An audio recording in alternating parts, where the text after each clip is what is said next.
राधे राधे। कार्तिक मास महात्म अध्याय 28।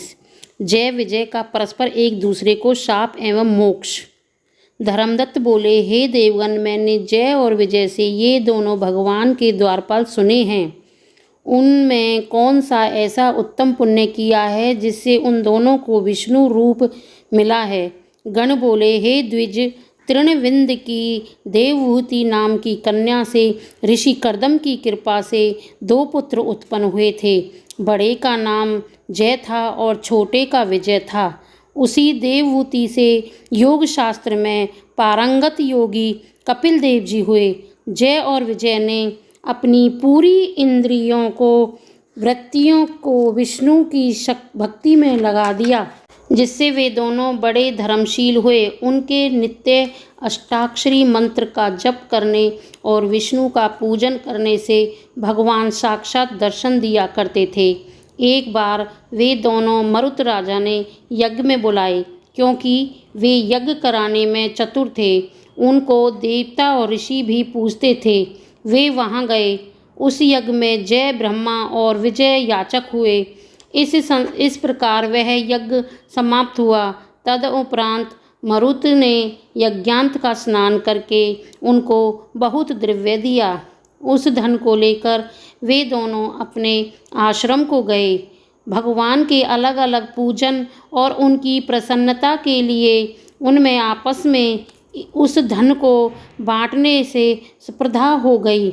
जय ने कहा कि इस धन में से हम दोनों का समान भाग करना चाहिए, और विजय बोला, जो जिसको मिल गया वह उसी का है। तब जय ने अपने चित्त में क्षोभित हो विजय को शाप दिया कि तू लोभवश द्रव्य को प्राप्त करके मुझे नहीं देना चाहता है, इसीलिए ग्राह हो जा। विजय ने जय को शाप दिया कि तूने मद से भ्रांत होकर मुझे शाप दिया, सो तू गज हो जा।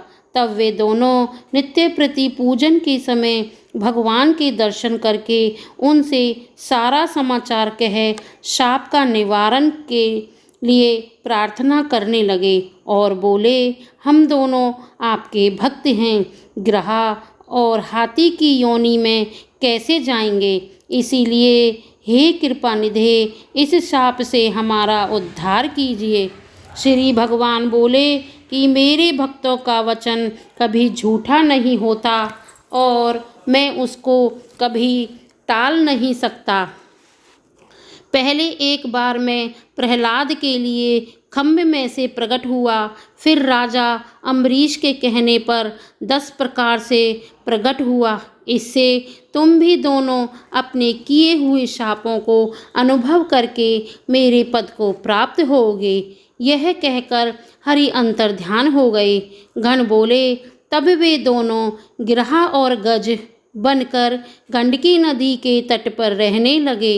यह दोनों की अपनी पूर्व कथा याद होने के कारण इस योनि में भी भगवान का नियम आदि करते थे। एक दिन हाथी कार्तिक पूर्णिमा के दिन गंडकी नदी में स्नान करने के लिए गया। तब शाप के कारण विष्णु को याद करके गिरहा ने हाथी का पैर पकड़ लिया। जब गिरहा से पकड़े हुए उस हाथी ने विष्णु का स्मरण किया, तब उसी समय शंख चक्र गदाधारी विष्णु प्रकट हुए।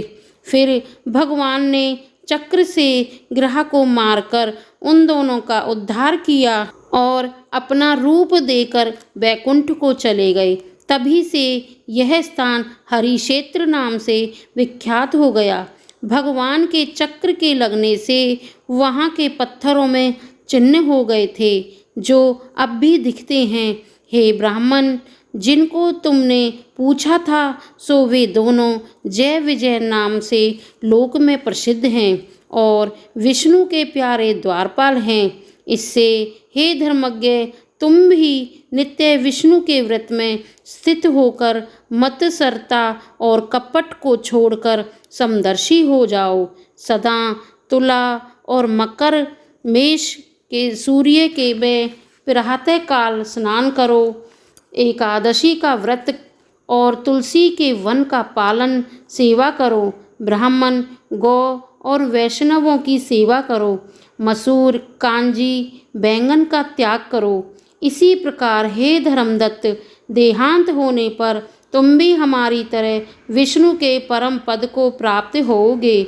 जन्म से किए गए इस व्रत से अधिक यज्ञ, दान एवं तीर्थ आदि कोई भी नहीं है। हे ब्राह्मणों, मैं श्रेष्ठ, तुम धन्य हो, क्योंकि तुमने ये व्रत किया है जिसके आधे फल को पाकर ये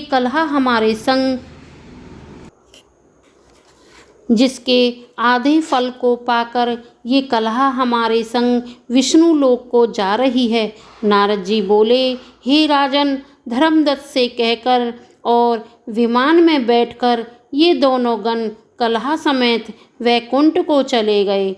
धर्मदत्त ने विश्वास पूर्वक उस व्रत का पालन किया और देहांत होने पर दोनों स्त्रियों के साथ वैकुंठ को गया। इस इतिहास को जो पुरुष सुनेगा और सुनावेगा वह जगत गुरु श्री हरि की कृपा से भगवान के समीप पहुँचाने वाली भक्ति को प्राप्त होगा। इति श्री कार्तिक मास महात्म्य 28वां अध्याय संपूर्ण। बोलो विष्णु भगवान की जय।